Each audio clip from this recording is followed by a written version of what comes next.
Med det ska jag lämna över till Daniel och nu ska vi röra oss lite mer framåt mot kanske nästa steg. Så varsågod, du ska få en sån här av mig. Tack så mycket. Och den har du där och håll gärna här. Där ska jag hålla mig. Det ska jag bo.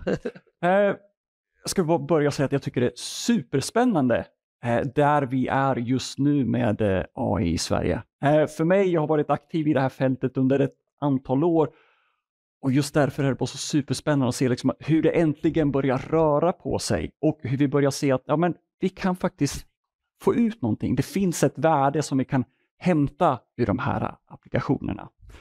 Och med det så skulle jag bara vilja börja och slå ett slag för att jag tycker det är väldigt viktigt att när vi pratar AI så har vi vår utgångspunkt att prata vad finns det för potentiella nyttoeffekter? Vad finns det för värden vi kan få ut av att använda AI i klinisk drift?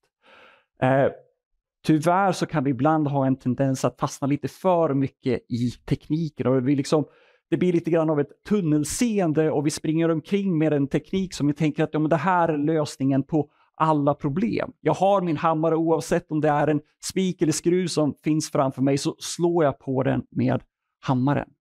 Och därför tycker jag att det är viktigt att vi tar det här steget tillbaka och så funderar att den här tekniken vi har här, vad finns det för möjligheter att använda den? Hur kan vi använda den? Vad finns det för potentiella nyttoeffekter som den kan skapa? Så här har jag bara listat ett antal olika nyttoeffekter som jag tror är möjliga med AI och som jag tycker att det här är bra att ha med i bakfickan och titta lite grann på och fundera att när vi pratar om en specifik lösning, vad är det faktiskt för värde vi kan få ut av det här? Vad är det för nyttoeffekter vi kan se? Men det jag ska göra nu tillsammans med Felix som kommer efter mig, det är att vi ska titta lite grann framåt eller prata om 2 användningsfall där vi tror att AI skulle kunna vara till nytta för skandinavisk hälso- och sjukvård. Och det vi ska fokusera på är frakturdetektion och granskning av lungröntgen. Och jag hoppas att just det här med tydliga nyttoeffekter ska få vara som lite grann om en röd tråd i det vi säger. Så om vi börjar med frakturdetektion. Vad handlar det om? Jo, lite förenklat kan vi säga att vi har en AI-applikation dit skelettröntgenbilder skickas. Så fort de har kommit in till paxet så skickas de vidare till den här AI-applikationen. AI-applikationen processar och skickar tillbaka ett resultat till paxet. Ett resultat som till exempel skulle kunna användas för att triagera de här undersökningarna. Det vill säga helt enkelt flagga på arbetslistan och säga att positiv för fraktur, negativ eller kanske tveksam fraktur. Med syftet att hjälpa den personal som ska granska de här undersökningarna kunna ta sig an arbetsbördan med en tydlig plan och en tydlig prioritering. Vad börjar jag med? Hur ska vi göra det här? Vem ska granska det här till exempel? Det andra är ju såklart att den ger ett stöd för den som ska titta på bilderna där det finns indikationer för att visa att här finns en fraktur eller här finns en tveksam fraktur. Och det jag skulle vilja berätta lite grann vidare här om, det är en av våra nederländska kunder, en holländsk kund som tyckte att det här verktyget känns intressant och så ville titta närmare på det. Det de var intresserade av, det var att framförallt ta bort störmomenten för deras radiologer som de upplevde. Det är egentligen akutläkarna hos dem som ska granska de skelettröntgenbilderna som finns som kommer in till akuten.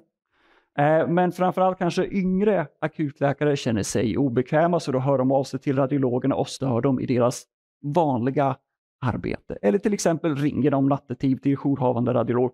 Nu har jag de här bilderna, vad ska vi göra med det här? Så de ville ta bort störmoment, de vill ge ett stöd till akutläkarna. Och för att kunna göra det så sa de att men då behöver vi ha tillförlitliga resultat. Och vi behöver ha resultat som kommer snabbt på plats i paxet. Så där satte vi upp ett införandeprojekt där vi börjar med att vi genomför en retrospektiv studie som vi nämnt här tidigare för att titta på hur beter sig den här applikationen på deras patientpopulation. Och sen så gjorde man ett pilotinförande där man även följde upp med en enkätundersökning för att se att hur är mottagandet innan man gick i klinisk diff. Och det första man kan konstatera, det var att radiologerna upplevde just det de var ute efter. De skulle få mindre störmoment. Till viss del berodde det här på att man i samband med införandet så hade man väldigt tydliga riktlinjer kring för vilka undersökningar är det okej att störa radiologen. Och de hade sagt att de som flaggar som tveksam fraktur, okej, här har du ett behov. Ring radiologen, fråga hur du ska göra. Men radiologerna kunde ändå uppleva att antalet störmoment minskade. När man gjorde enkätundersökningar, både mot radiologerna och akutläkarna, så var det samstämmigt där. Man tyckte det här är ett bra verktyg. Det hjälper oss. Det ger akutläkarna det stöd som de behövde. Man såg även med den retrospektiva studien att man fick tillförlitliga resultat. Tillförlitliga här betyder att den sensitivitet och specificitet som man uppmätte var på samma nivå som leverantören hade fått på den testpopulation som de hade. Det vill säga att de fick resultat som matchade på deras patientpopulation. Och till sist så kunde man även säga att vi får resultaten inom den tid som man hade satt upp från början. Jag har skrivit 3 minuter där, men jag är övertygad om att det gick betydligt snabbare än så. Men man hade satt upp det som en startpunkt. Så, här tycker jag att vi har ett bra exempel på att vi har en viss teknologi, en teknisk lösning, men som vi kan använda för att få flera olika nyttoeffekter. Bättre prioritering, hur ska det här hanteras? Ett stöd till akutläkarna, en vänsterskiftning av arbetsuppgifter, och man kan se till att vi kanske får en jämnare sjukvård därför att vi hade inte längre ett beroende. Vem var det som jobbar på akut? Varför tar jag upp det här som ett exempel som jag tror är relevant för svensk sjuk- och hälsovård? Under det senaste året så har jag flera gånger fått höra en berättelse som ungefär låter så här. I vår region så är det akutläkarna som ska granska slätröntgenbilder på natten. Tyvärr så är det många akutläkare som ibland känner sig osäkra. Men då kan man ju göra så att när det kommer in en potentiell fraktur att då beställer vi en CBCT eller en CT. Därför att då är det en radiolog som kommer att granska det här. Jag behöver inte vänta eller jag behöver inte ta ett beslut själv. Så man genomför en extra undersökning, och typiskt för våra svenska regioner så innebär det att då går den här undersökningen iväg på externgranskning. Här någonstans så brukar de som berättar det här himla lite grann med ögonen och fundera, varför gör vi så här? Varför gör vi en ofta onödig extra undersökning, ytterligare använda av externgranskning? Här skulle jag vilja utmana och ställa motfråga. Men vore det inte möjligt här att ta stöd av AI, att erbjuda AI som ett stöd till akutläkaren för att där kunna kanske slippa en extra undersökning och minska på behovet av externgranskning? Ja. Fundera lite grann på det, vad ni tror det är. Och så välkomnar jag Felix upp på scenen så länge.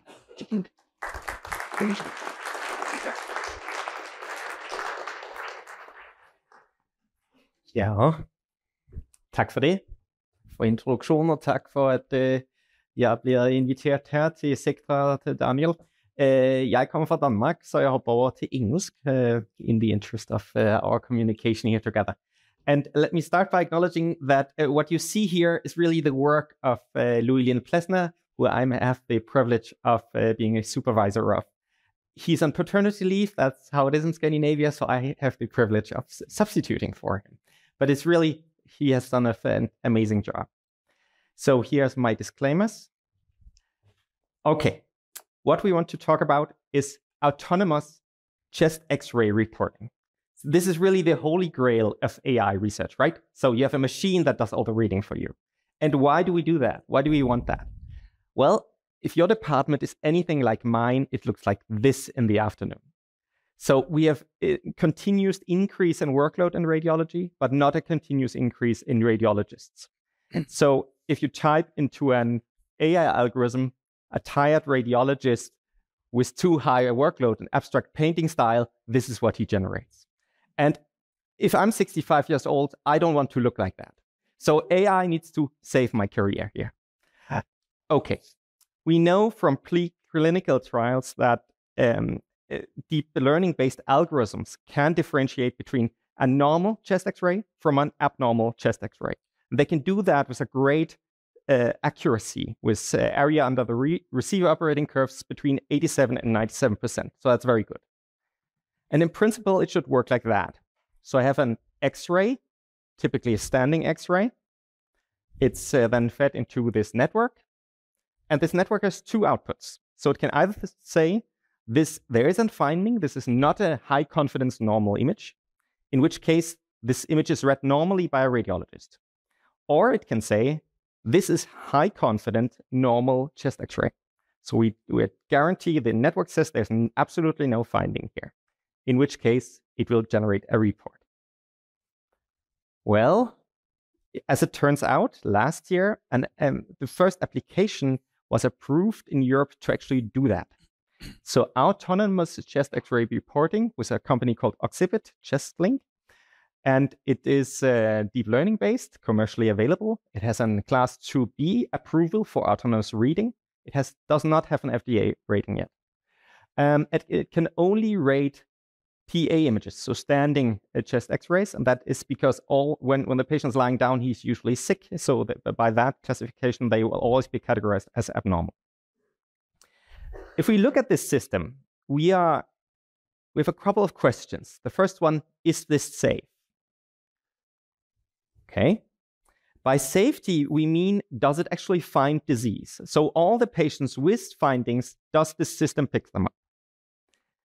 But the next question we then also have is the safety better than you would have at baseline? So usually you have a radiological report.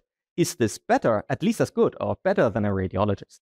Also needs to answer that. And finally, what we do want to achieve is automation rate. So we want this number to be as high as possible. How many of these chest radiographs can we actually have the system read for us? And in order to understand these, we designed a study. It is a retrospective, multi-center, consecutive diagnostics cohort study. So a long description, but really what we did is we took all chest X-rays from adult patients at 4 hospitals in the Greater Copenhagen region. And we did not exclude any, except those where the lungs were not properly visualized. And then the outcomes we were looking at were the sensitivity, that is the number of cases which was finding that the AI finds, classifies as having findings. And the specificity, the number of normal cases that the AI categorizes as normal. And finally, a comparison between what the radiological report says and what the AI system says. Okay. And for a reference standard, we used 2 subspecialized thoracic radiologists. They looked at all the images independently. In case of disagreement, they had a 3rd thoracic radiologist arbitrating. And they actually had access to all images from the patient. So CT, prior X-rays, future X-rays. But they would only label what is actually in the image. And that is important. So they are not labeling the CT. The results, here they are. They are quite good, I think. So 2,055 patients were included over a 12-day period. 58 we had to exclude because they are not properly visualized. This is a cohort of 2,000 X-rays. But if we remove roughly a fourth, these are the AP images, leaves us 1,500 for analysis. Out of these 1,500 images, 429 are completely normal, while 1,100 have findings. These are abnormal. Well, that's a high number of abnormal, you might say. Well, that is because abnormal needs to be further described. Well, we have all these findings in these patients, and some of these findings are important, like pneumonia or a suspicion of a cancer. Other findings are relevant but might not be as important, a chest tube or a nasogastric tube. But some of these findings are aortic calcification. That's not a normal finding. It's not normal, but it's also not relevant to the patient. So we call these unremarkable. These are the green ones. So in this category, there are some critical findings and there are other non-critical findings. The AI tool classified 130 out of these cases as being normal. And out of these, 120 were true normals. These are really good. These we like. 10 of these cases were misclassified. These were patients with findings that the AI system overlooked. But if we break them down, we see that 9 out of these 10 had no clinical relevance. They were in the category of aortic calcification. A radiologist would have rated them as normal. One finding, the one case that the AI overlooked, was a subtle pneumonia, and I will show it to you in a minute.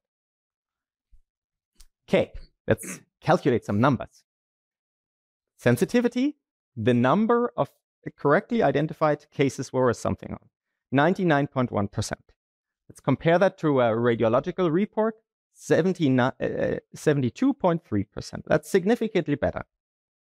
You can also say, why are the radiologists so bad at reading X-rays? Well, it's back to what do we define as normal? Because would you always write in a clinical radiological report there's aortic calcification? No, not necessarily.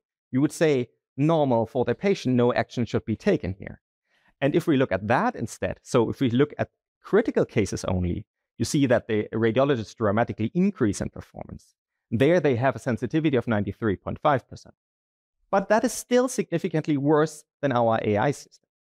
So yes, our AI system is safe and much better than radiologists.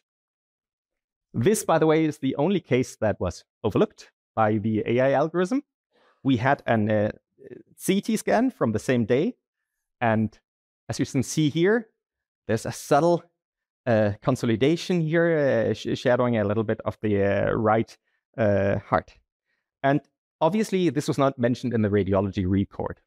So we wouldn't have expected that. But we had quite a number of cases which also were missed by the radiologists, but seen by this AI system. For example, this hilar mass here, which we have later demonstrated on an MRI, or this nodule here in the right upper lobe. These were not seen by the radiologist, but by the system. Okay. So now the interesting question. We have to demonstrate that the system is safe. How much can we automate? Again, a little bit of a complex question, or a complex answer at least, because we start out with 2,000 images or X-rays. Then we remove all the APs, so we're down to 1,500. And out of these, only 429 are normal. So if we look at these 429, you can see this is these two triangles here. A large number of them can be automated.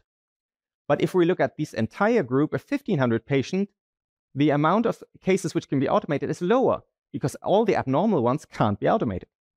If we look at the entire consecutive cohort, looks like that. All of a sudden, the automation rate drops dramatically. So the amount of normals which can be automated is 28%. But 28% is only 8% in the PA population and only 6% of the entire population. This obviously is prevalence dependent. So this is our population. It might be different at a different hospital. Okay, so in conclusion, what can we say? We had no cases where the AI did not would have a negative clinical impact on the patient. The one case where it overlooked something was also missed by the radiologist. We can have demonstrated that the sensitivity is significantly higher than a clinical radiological report. And we have shown that roughly 28% of normal chest X-rays can be automated using the system. But that, at our institution, only translates to 6% of the entire chest X-ray population. At 650,000 chest X-rays in Denmark per year, that's still quite a high number. You can read more about this in our paper. Okay. What do we do now? How do we move forward? Well, we are lucky that we are currently transitioning to a new Sectra PACS system this year. And as part of the tender, we actually asked for an AI system for concurrent reading of chest X-rays. So not the one that what you investigated previously, but we were offered chest eye by Oxipit. So a different AI algorithm by the same company. And what we now need to figure out, and Sectra has an idea of how to do this, is how to combine these in a successive, so two algorithms will work in union here. So if I have chest link classifying everything as normal or abnormal, then these normals will have an auto-generated report, while the abnormals ones, we will then have a concurrent reading with a chest AI algorithm and the radiologist doing the reading. So that's currently how we envision it. Use cases for that, which we are currently working on, is tuberculosis screening. We have a tuberculosis bus at our site, which goes all over Denmark. And tuberculosis screening might be a very good place to start because it's a limited number of readers. Also, it's only PA images. And also, the number of normal chest x-rays is very high. So the expected number of automation is expected to be high here. Different situation we are looking at is pneumothorax detection post-intervention, so post-lung biopsy, for example. Again, limited field, all PA images, and often the patients, the only thing they wait for is for the radiology report to be written. So we also think that might be an interesting application. In the future, I think we don't know enough yet about the clinical value and especially the return of investment, as we've heard about before. And these can only best be established when we actually do an implementation. We also this is, I think, critical, but we do not yet know what will happen to the human radiologists if you remove all the normals. So if your working day is like mine, you like the normal cases because they give you a breathing room. I know this case, right? So if we remove all the normals, is your day going to be better? No, I don't think so. So what happens to other radiologists? What happens during training? Also, I think we should be a little bit more brave. I mean, currently the algorithm is locked to a definition of normal that is not corresponding to our definition of normal. This is truly very high confidence normal. Could we expand this a little bit and say, well, aortic calcification is still normal if there's nothing else in this image? I think this is an interesting field. And also, I think it's worthwhile exploring, should we hold AI to a higher standard than the baseline performance? So if we have a baseline sensitivity of 93% of critical findings, why should the AI have sensitivity of 99%? Let's put the sensitivity of the AI system at 97%. Still better, but we can greatly increase the automation rate. I think these questions we will look at in the future. And then maybe in 65 years, I will not look like that. Well, thank you very much. And if you're interested, please contact us.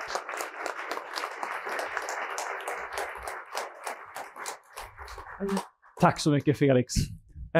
Bara ett par avslutande slides från min sida. Återigen bara påminna om det här att när vi pratar AI, vi behöver prata mer om nyttoeffekter och värde.